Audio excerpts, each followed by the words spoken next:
informática. Primeiramente, sejam bem-vindos. Eu espero que vocês gostem do conteúdo, a gente vai trabalhar juntos aí. Meu nome é Amanda Tameirão, aí eu vou lecionar essa disciplina com vocês. Eu sou professora da FUMEC desde 2009, lecionando as disciplinas de tecnologia, sempre nessa área, lógica de programação, estrutura de dados, engenharia de software. Formada pela FUMEC também, em ciência da computação, e atualmente faço mestrado na PUC, também na área. Eu deixei meu contato para alguma eventual informação que vocês precisarem. Só chama atenção, o ideal é que dúvidas sejam postadas pelo ambiente, ok? A minha linha de pesquisa geralmente fica realmente nessa área de linguagem de programação, engenharia de software, como melhorar essa vida na área da TI. Durante o semestre a gente vai trabalhar 7 módulos. Primeiro, conceitos básicos em informática, que é o que a gente vai ver hoje. A gente vai falar sobre o que é um bit-byte, como que a gente conversa com o computador, como que o computador nos compreende, quais são os itens importantes para o computador, quais são os periféricos, os dispositivos que a gente tanto utiliza durante o dia a dia. No segundo módulo, a gente vai falar sobre sistemas operacionais. O que são sistemas operacionais? O famoso Windows, o Linux, quais são as diferenças desses sistemas para os softwares que a gente usa todo dia, como por exemplo um Excel, um Word. No terceiro módulo, na verdade eu vou trabalhar os 2 módulos, sistemas operacionais e sistemas aplicativos, na próxima aula juntos. O que são sistemas aplicativos? Então, o que é um sistema que você usa todo dia? Tá? Como que a gente considera isso? Como que a gente diferencia esses sistemas? No quarto módulo, a gente fala sobre redes de computadores. Tá? Como que a gente consegue comunicar através das redes? Como que foi feita? Quando que foi feito? Quais são os tipos de redes que a gente tem? Como que hoje a gente pega um celular e já conversa com outra pessoa do outro lado do mundo? A gente vai falar um pouquinho disso. No quinto módulo, a gente fala sobre a internet, essa grande rede tão interessante que todo mundo adora. Complementando, na verdade, a matéria o módulo de redes. No sexto módulo, a gente entra um pouco mais técnico, um pouco mais a fundo em o que é rede sem fio e quais são as redes móveis, quais são as diferenças, o que a gente tem aí de utilização de tecnologia, o que é um 3G, tudo isso. O sétimo módulo vai ser um módulo de exemplo. Infelizmente a gente não tem como ensinar o Excel a fundo. Então eu vou passar um sistema aplicativo para vocês conhecerem esse sistema, para vocês compreenderem esse sistema, como que eu utilizo essa planilha, ok? Bom, geralmente as dúvidas a gente posta no final, a gente pergunta no final. Mas em ensino à distância eu gosto de chamar a atenção que é importante você se comportar como se comportaria em sala de aula. Você e o ambiente são a nossa sala de aula, ok? Eu estou aqui para tirar suas dúvidas e você precisa se lembrar disso. Durante a aula, está assistindo, vai anotando suas dúvidas, vai pontuando tudo que você pensar, da mesma forma que você se comportaria em sala de aula. É isso que eu quero que vocês façam com relação às dúvidas. Depois entra no ambiente e manda tudo para a gente nivelar. É sempre importante se lembrar que na hora de fazer exercício, na hora de fazer a prova, na hora de fazer alguma coisa nesse estilo, é que as dúvidas aparecem. Então é bom que a gente tire todas as dúvidas nesse momento, não deixe para depois. O que a gente vai falar nesse primeiro módulo? Conceitos básicos de informática. O que é essa informática? Como que a gente conseguiu chegar nesse nível que a gente está hoje, de ter uma aula à distância? Como que a gente consegue trocar essa informação? O que é essa coisa tão misteriosa como o computador? Então a gente vai falar um pouquinho do histórico da computação, vai falar um pouquinho do histórico do computador pessoal, quais foram as gerações de computadores, quais são as tecnologias que permeiam essas gerações, como que funciona o computador, o que ele precisa para funcionar. O que é uma linguagem binária, por exemplo? Qual que é a linguagem que o computador realmente conversa? E quais são os tipos de computadores atualmente? Muito bem, então vamos começar. O histórico da computação. A gente começou a pensar, historicamente, em computação a partir da necessidade mercadológica. Os mercadores precisavam sempre aumentar os seus cálculos. cada dia mais, cada dia com números maiores, e ficava difícil, ficava moroso, ficava demorado fazer esses cálculos. Tá? Então, aí como é que surgiu? Surgiu dessa necessidade. Tá? Através do comércio, também tivemos o alfabeto e o próprio ábaco. O ábaco é a nossa referência como computador. A gente costuma brincar que é o primeiro computador que existiu. Tá? O ábaco hoje também é encontrado como um brinquedo de criança. Na verdade, o que ele faz é, ele mantém todas as unidades e você vai mudando as posições, vocês estão vendo aí no slide, você vai mudando as posições, essas bolinhas que vocês levantam, né, colocam para baixo, indicando que é uma dezena, uma unidade, uma centena, e aí ficava fácil fazer esse cálculo, efetuar o cálculo, porque a pessoa já tinha uma noção ali de quantos que ele tinha carregado. O ENIAC. Na verdade, esse foi o primeiro computador registrado. Ele foi finalizado em 1946. É claro que, historicamente, ele teve um estudo bem grande. Dá para perceber que é muito associado com a guerra, tá? No final da guerra. Tá? Ele foi feito com mais ou menos 18 mil válvulas. Gente, válvula é exatamente aquela válvula que a gente conhece, que a gente precisa, às vezes, em algum eletrônico, alguma coisa assim. Consequentemente, ele esquentava muito e ele precisava de uma refrigeração assim absurda, porque ele era muito quente, o local que ele ficava era um calor imenso. Isso fazia com que ele ficasse muito mais caro. Claro que a gente não pode pensar que era qualquer pessoa que teria esse tipo de computador.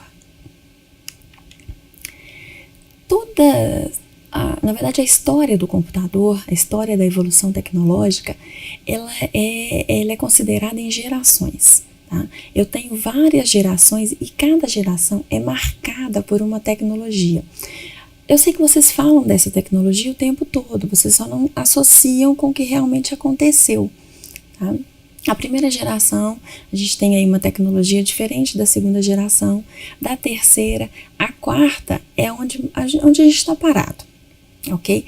A quinta geração é uma geração que a gente acredita que está entrando nessa geração. Então, os estudos estão mostrando que a gente está numa geração completamente diferente. Vamos falar um pouquinho de cada uma delas.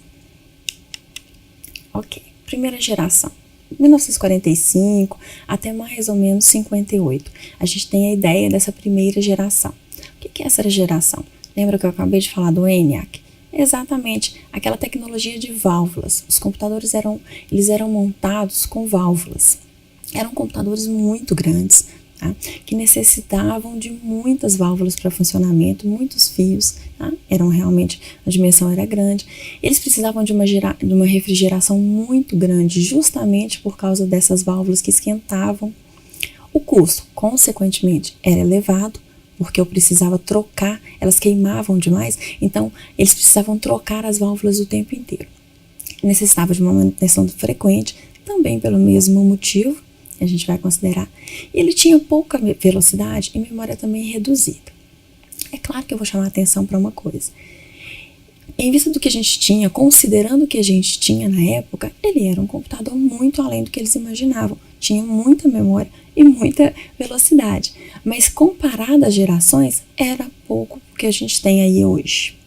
Eu coloquei também um desenho da válvula, que é realmente a válvula que a gente conhece, e um desenho de uma pessoa manipulando um computador de primeira geração. A segunda geração. Volta de 59 até mais ou menos 63, quero também chamar a atenção para a gente perceber que isso é novo, né, gente? Isso não é tão antigo. E para a gente chegar onde a gente está hoje, é muita evolução.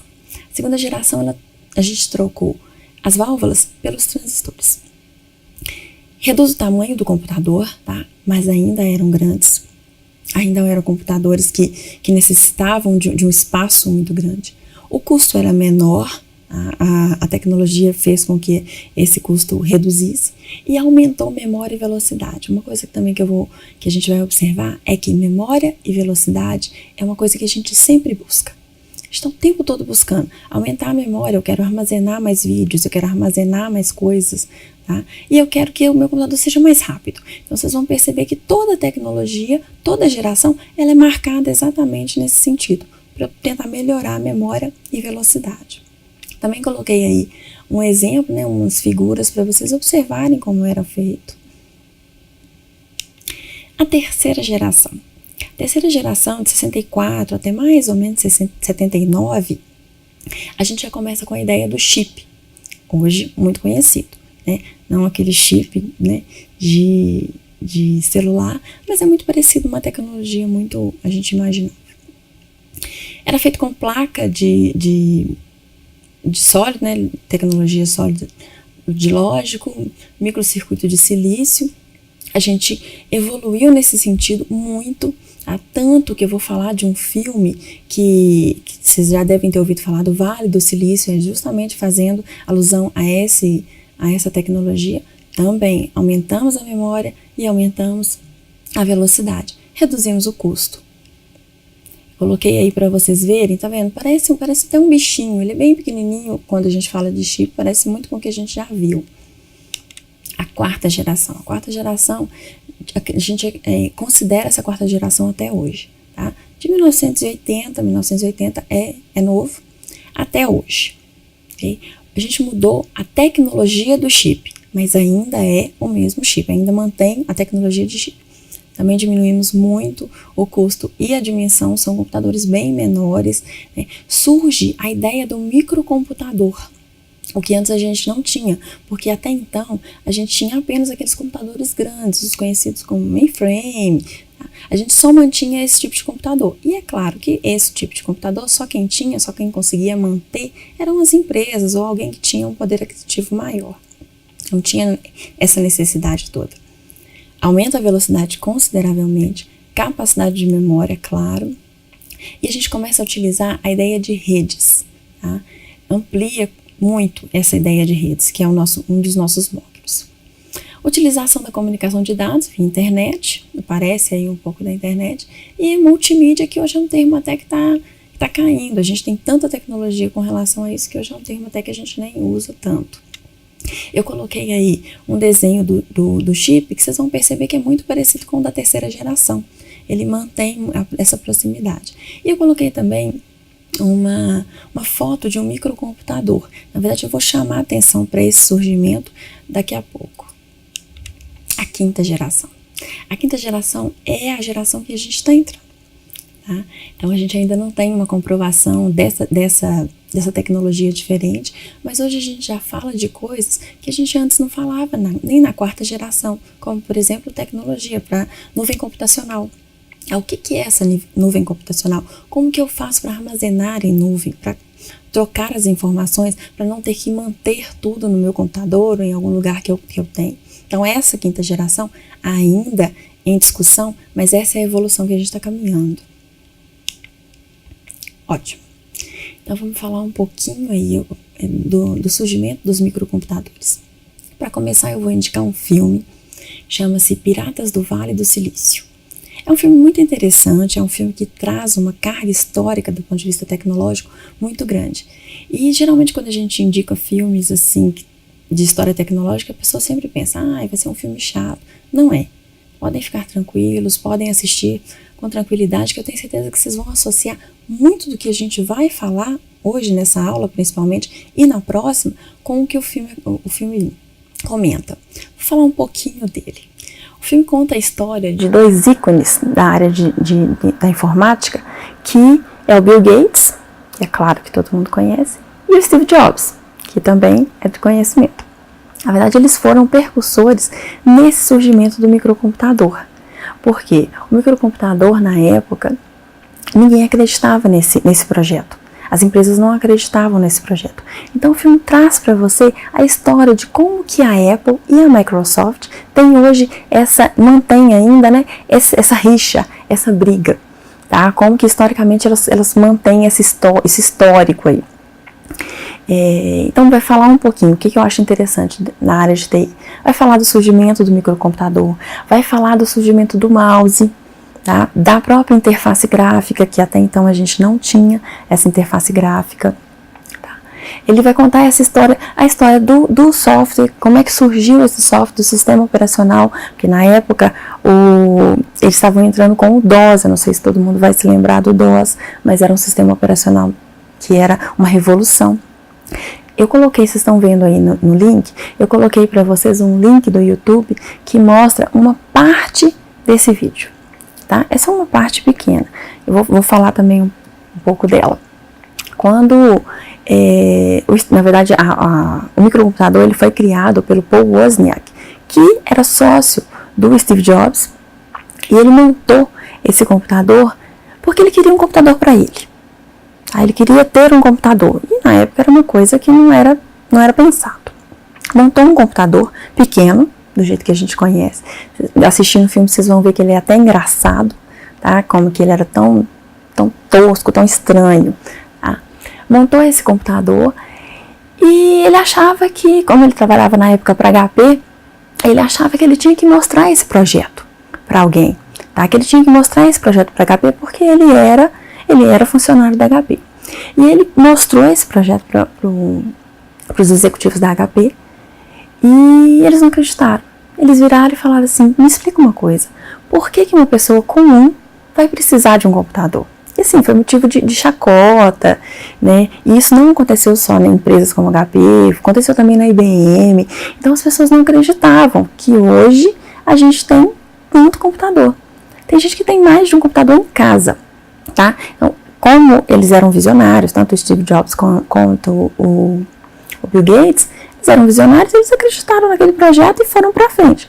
Sorte deles, porque senão a HP teria comprado o projeto. A mesma coisa, gente, por incrível que pareça, a mesma coisa acontece com a interface gráfica, com o próprio mouse. Eles achavam que não precisava, ninguém precisaria disso. E hoje já é um sucesso aí consideravelmente. Ótimo, então vamos falar um pouquinho dos conceitos básicos da informática, tá? Os conceitos básicos da tecnologia. Por que eu converso com você? Como que eu consigo trocar essa informação? Como que eu consigo lançar essa aula para você? Através desse básico da informática. O que é a informática? Ela é uma ciência, realmente, que estuda exatamente essa execução. Como que eu faço para fazer com que as pessoas tenham mais conforto na tecnologia? Como que eu faço para trazer esse conhecimento, para aumentar esse conhecimento, esse processamento e tudo mais? Um dado é um item que às vezes a gente deixa de lado, mas ele é muito importante. Aí eu vou falar um pouquinho da linguagem binária daqui a pouco, mas um dado, gente, a gente fala que dado é a menor porção, o menor item do computador. Tá? O menor item que você me passa é um dado. Tá? Informação. A informação seria esse dado processado, ou seja, já gera um conhecimento, já gera agrega valor ao que eu estou fazendo. Tá? O conhecimento, na verdade, é essa informação armazenada. É o que eu tenho para poder aprimorar os meus conhecimentos. E um computador? Um computador, quando a gente fala de computador, por incrível que pareça, a gente pensa muito nesse computadorzinho que a gente tem em casa, tá? E ele não se limita só a isso. Basicamente, é uma máquina que mantém esse processamento, essa execução funcionando. Vou falar um pouco mais dele aí. O computador, ele é uma máquina que ele é composto por dois itens diferentes, tá? Aqui eu coloquei para vocês vários tipos de computadores para vocês enxergarem aí, terem essa noção. Como que eu mantenho esse conhecimento de computador? Através de dois itens, o hardware e o software. A divisão é em cima disso. Voltando um pouquinho, né, no filme que eu já falei, lá também vocês vão ver como que o software ganhou visão. Porque antes acreditava-se que o hardware, que é a nossa parte física do computador, era o que tinha valor, era o que precisava ser evoluído. Depois a gente percebeu que não, que o software é tão importante quanto o hardware. Tá? Então, vamos falar um pouquinho do hardware. O hardware é a parte física do computador. Ele é composto de dispositivos. Eu vou distribuir esses dispositivos aí em 3 itens importantes, que é entrada, saída e armazenamento. Tá? Então, tudo que você considera que é a parte física é o que a gente chama de hardware. Tá? Se eu vier para você e falar agora, assim, me fala um exemplo de hardware, tenho certeza que você vai me dar vários. O teclado, o mouse, a impressora, ok? A gente vai falar um pouquinho de CPU, a própria CPU, o gabinete, e muitos mais, ok? E o software, gente, o que é o software? O software é a nossa parte lógica. Então, a gente divide esse computador em duas coisas importantes. O hardware, que é a parte física, e o software, que é a parte lógica, que são realmente os nossos programas. Só que quando a gente fala que são os nossos programas, a gente pode falar de vários programas. Desde uma calculadora, ou alguma coisa que alguém desenvolveu, algum programa que alguém desenvolveu, até realmente os nossos sistemas operacionais, que fazem com que a gente utilize de fato o computador. Eu coloquei para vocês também aí exemplos desse software. Por exemplo, antivírus, tá? Desenvolvedores, para desenvolver programas, para quem tem conhecimento. Planilha eletrônica, você pode falar aí do próprio Message, né, do Skype, você pode citar vários. No momento que eu pergunto para vocês qual um tipo de software, vocês já falam vários, porque é de utilização muito mais do que os outros até, ok? Beleza. Então, sabendo que um computador se divide por hardware e software, como que ele se mantém, como que ele mantém essa conversa? Ele vai ter 4 itens que são básicos aí nessa utilização. Coloquei para vocês aí também um desenho do esquema genérico de um computador. O que é esse esquema genérico? Primeiro a gente vai falar do dispositivo de entrada. O que é esse dispositivo de entrada? O dispositivo de entrada, na verdade, é o que faz com que você insira informação para a máquina. É o que faz com que você envie informação para a máquina. Tudo que você tem para inserir na máquina, tudo que você precisa enviar para a máquina, você envia via dispositivo de entrada, tá? O tempo todo você utiliza um dispositivo de entrada e às vezes ele é até mais fácil de associar do que o próprio dispositivo de saída, do que é o próprio processamento, tá? Então, um exemplo de dispositivo de entrada. Primeira coisa que você vai pensar, como que eu faço para mandar informação para um computador? Como que eu faço para mandar informação para o meu processamento? Eu coloquei para vocês aí o teclado, que é o nosso dispositivo mais popular, com certeza. O próprio mouse, que também mantém essa ideia de entrada. Coloquei um microfone, porque afinal de contas, no momento em que eu mando, né, aquele som, ele vai para a máquina, não o contrário. Um scanner, que é esse no cantinho esquerdo aí da máquina. Um joystick, que eu estou mandando os meus comandos para execução. E coloquei também uma webcam, que você também faz a captura dessa imagem. Você pode fazer vários outros, você pode pensar em vários outros. Esses aí geralmente são os mais pensados, os mais utilizados de fato. O próximo dispositivo que é muito importante são os dispositivos de saída.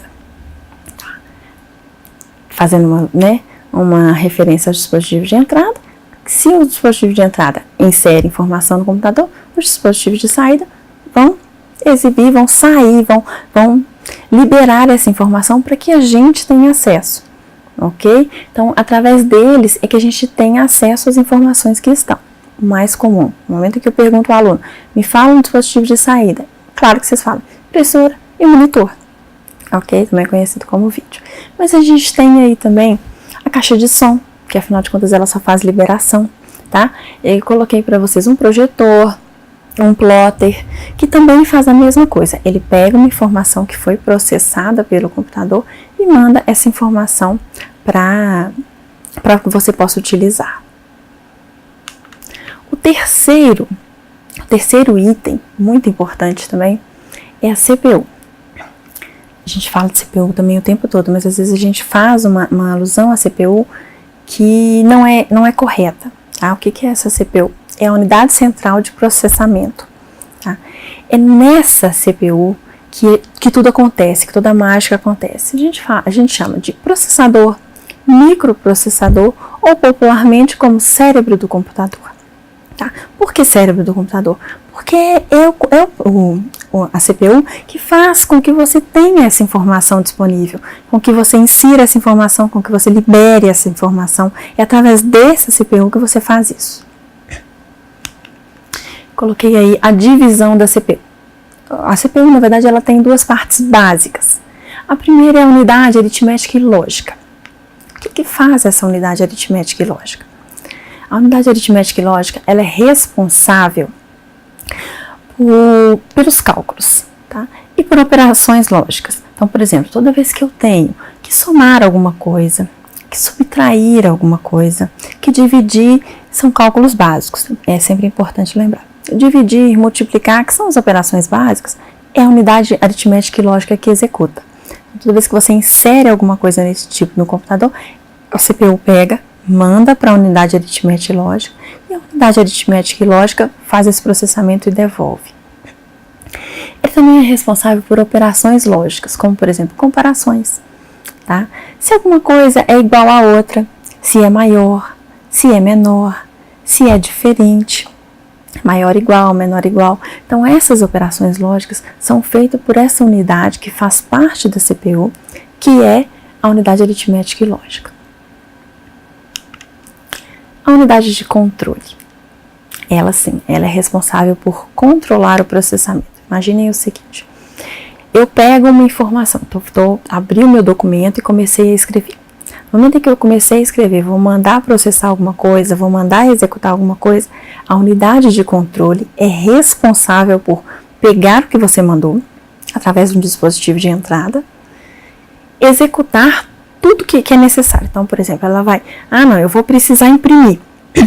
Então, é através dela que você passa a impressão, ela que dá o comando para a impressora mandar. Eu vou precisar calcular, como a gente viu, a unidade aritmética e lógica. É através da unidade de controle que você manda esses cálculos. A unidade de controle é quem manda em tudo. Ela que é responsável aí por essas informações. Ela manda, inclusive, na unidade aritmética e lógica. Só voltando um pouquinho na nossa informação, vou só voltar lá no nosso primeiro desenho. Então, vendo aí a nossa memória RAM, ok? Essa memória, ela é uma memória muito importante, porque tudo que eu faço no computador, eu faço através dessa memória. Sabe aquela situação, isso é muito comum, a gente abriu um documento, estou escrevendo, escrevi tudo, escrevi os meus trabalhos, escrevi uma carta, e aí, de repente, acabou a luz. Eu perdi essa informação. O que acontece? Por que você perdeu essa informação? Porque a CPU precisa fazer uma troca muito importante, que é uma troca com a memória RAM. Por isso que é tão falado, toda vez que eu vou comprar um computador, eu compro e me preocupo com quanto de RAM que ela tem. Porque o tempo todo a CPU vai trocar essa informação com a memória RAM. O tempo todo ela vai fazer com que a memória RAM seja preenchida. No momento que a gente abre o computador, no momento que a gente liga o computador, essa memória RAM está limpa. Ela não tem absolutamente nada. É o que a gente chama de memória volátil. Tá?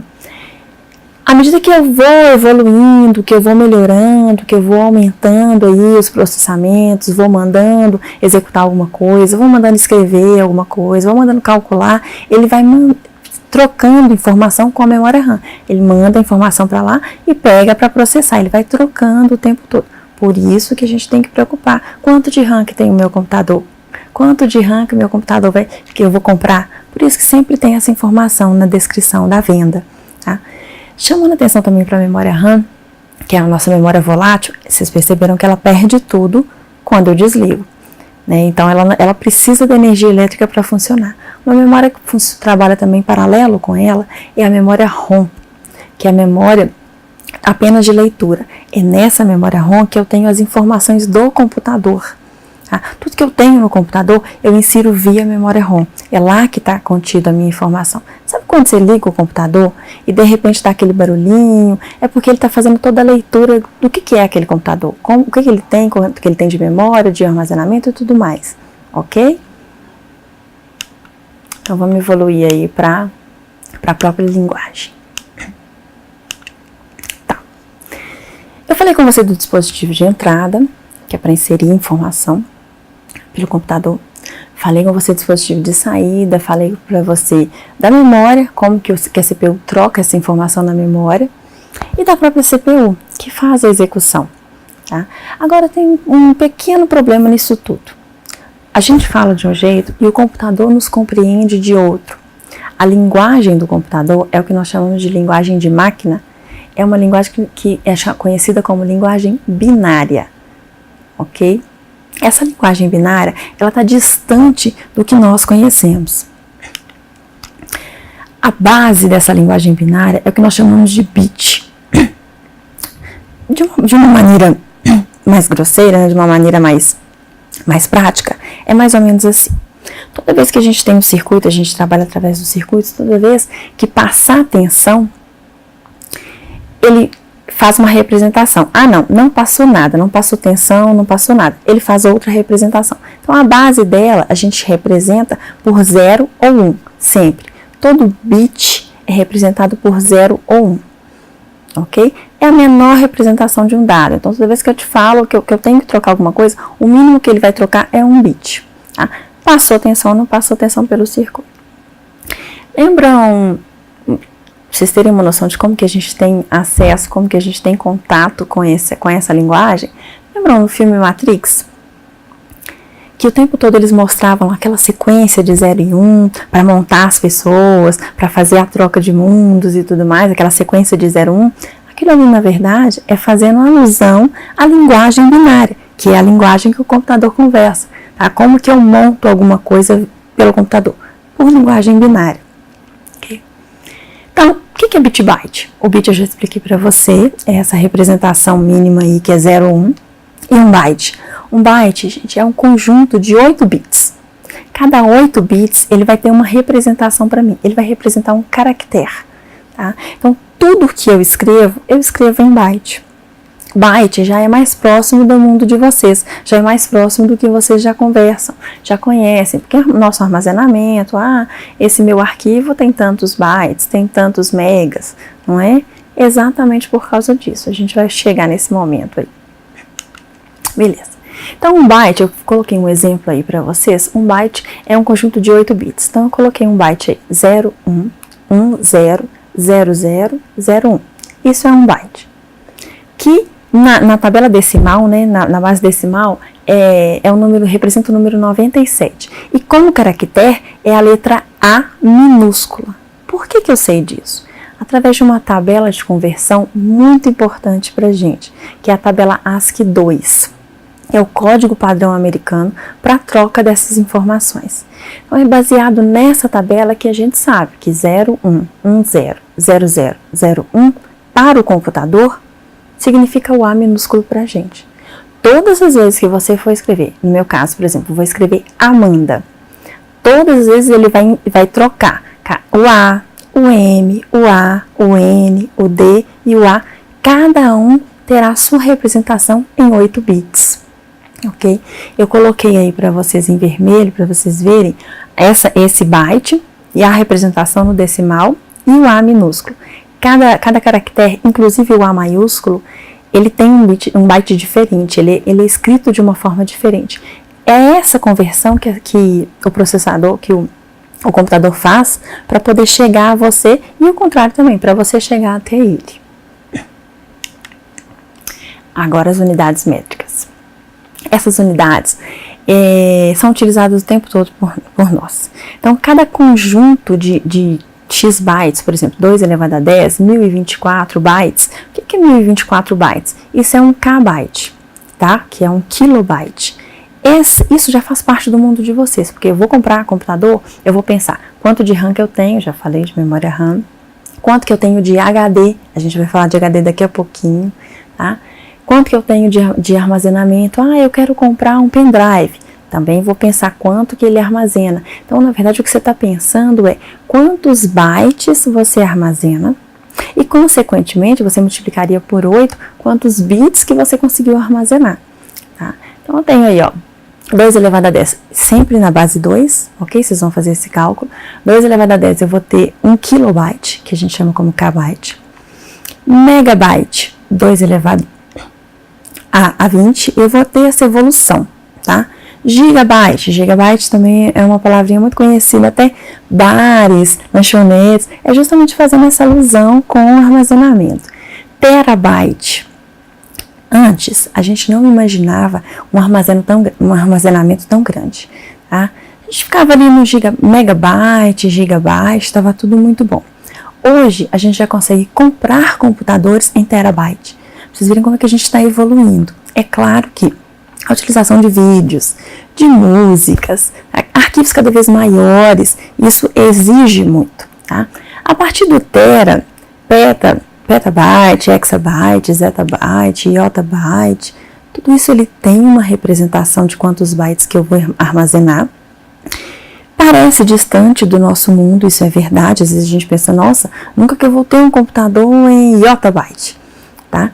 Mas existe para empresa, tá? Para governo, que também utiliza.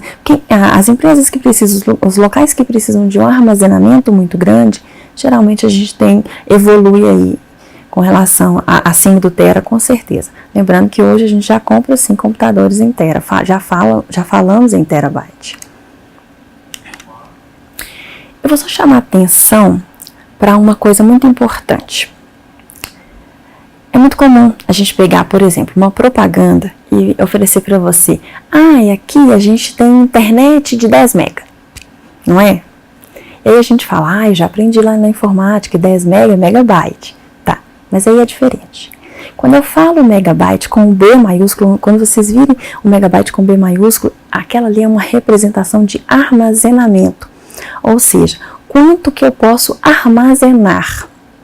Então, quantos megabytes eu tenho para armazenar? Quantos gigabytes eu tenho para armazenar? Aí a gente vai fazer toda aquela conversão de bit, cada bit, né, cada conjunto de 8 bits é 1 byte, mesma coisa que a gente acabou de falar, tá?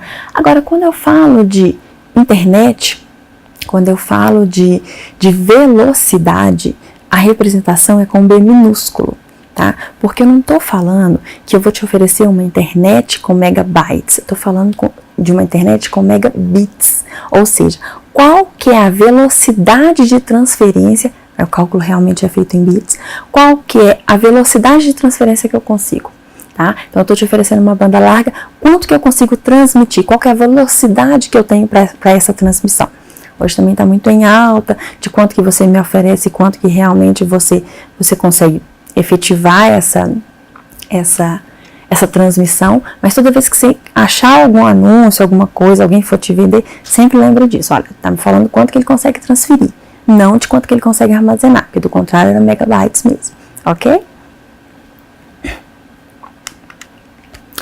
Tá, você deve estar pensando o seguinte, ela me falou do dispositivo de entrada, vocês associaram um monte de coisa aí, teclado, mouse e tudo mais. Vocês perceberam que vocês não armazenam nada lá dentro. Me falou do dispositivo de saída, impressora, vídeo, monitor, né? Que a gente chama também. Também não armazenam nada lá, não é? A CPU não armazena nada.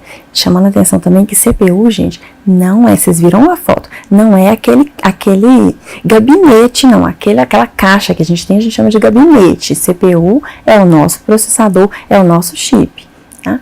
E vocês perceberam que a memória RAM, ela não armazena, porque quando eu desligo a energia, ela perde tudo.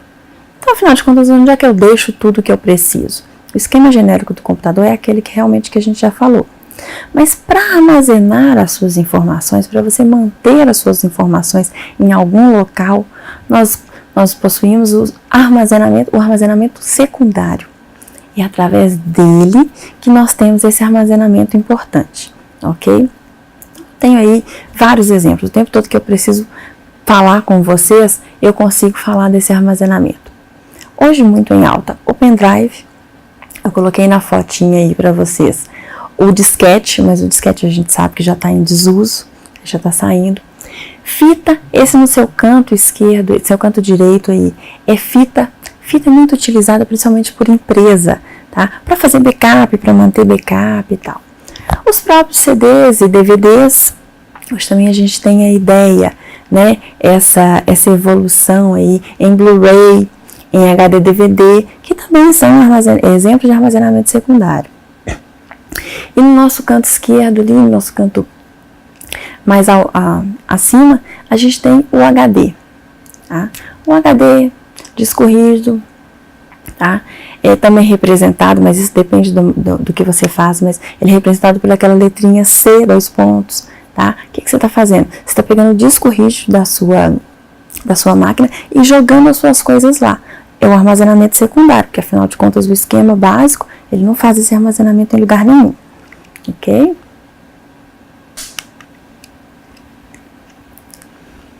Então nós vamos falar aí dos tipos de computadores. Quais são os tipos que eu tenho de computador para utilizar atualmente? Voltando a falar, os meus tipos, quando eu falo de computador, eu não estou falando de computador, só aquele computador que você conhece em casa. Eu não estou falando só daquele computadorzinho, aquele, né, do monitor e tal. Eu tenho vários tipos que eu posso utilizar. Por exemplo, os próprios mainframes. O mainframe, ele é um computador enorme, tá? A gente costuma brincar que são supercomputadores. São supercomputadores realmente, porque eles têm um armazenamento muito grande. Tá? Então, é claro que eu não vou manter um mainframe em casa, isso não é nem consideramos. Mas empresas, tá? Governo, militar, é muito comum. Hoje também, com a ideia aí da nuvem computacional, a gente voltou a falar de mainframe de uma forma mais forte, tá? Então, a ideia são supercomputadores mesmo, são computadores grandes que têm muito armazenamento. O armazenamento é considerável e muita memória, tá? Então, eles conseguem fazer um processamento muito grande. Eles conseguem armazenar muita coisa. Eles conseguem fazer um processamento muito grande para conseguir executar o que eles têm de executar. A importância desse mainframe é uma máquina muito cara.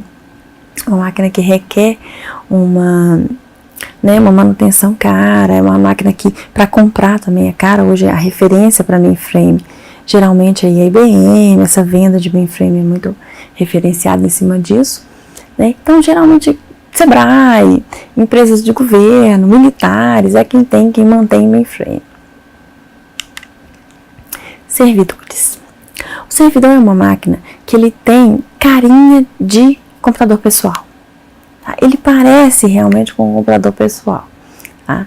Ele tamanho, às vezes, de computador pessoal. Então, às vezes, a pessoa senta lá e fala assim, esse aqui é um computador, posso usar? Né? Não, esse é servidor e tal. Por quê? São computadores mais potentes.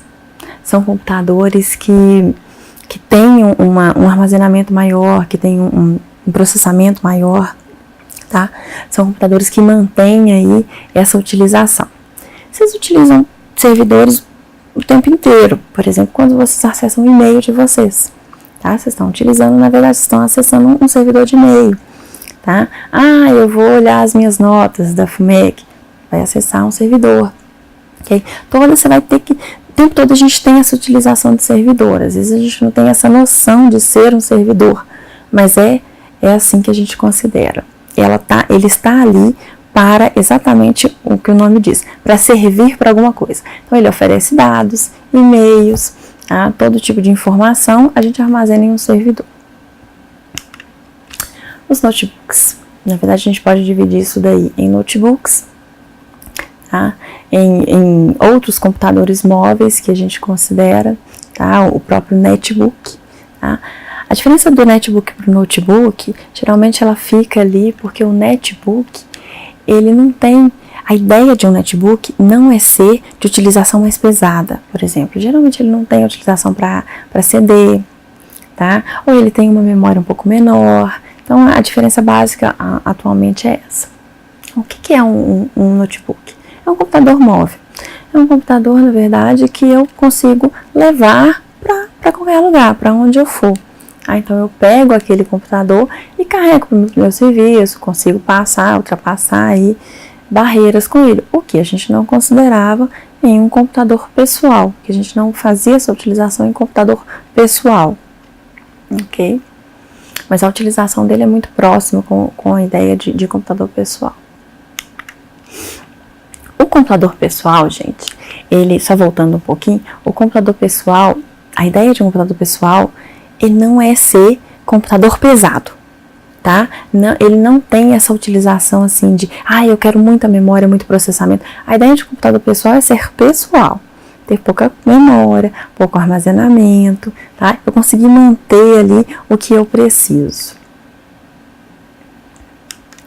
Bem, então fechamos aqui. Vou fazer uma conclusão aí geral do que a gente falou hoje, como que a gente evoluiu aí na aula. A gente falou da evolução da tecnologia, tá? Quais foram as gerações que permearam a tecnologia que nós temos hoje, tá? Então, a primeira geração aí de válvulas, a segunda geração de transistores, a terceira geração e a quarta a gente já entra na ideia do chip, lembrando que esse chip, né, evolui só no tipo de tecnologia.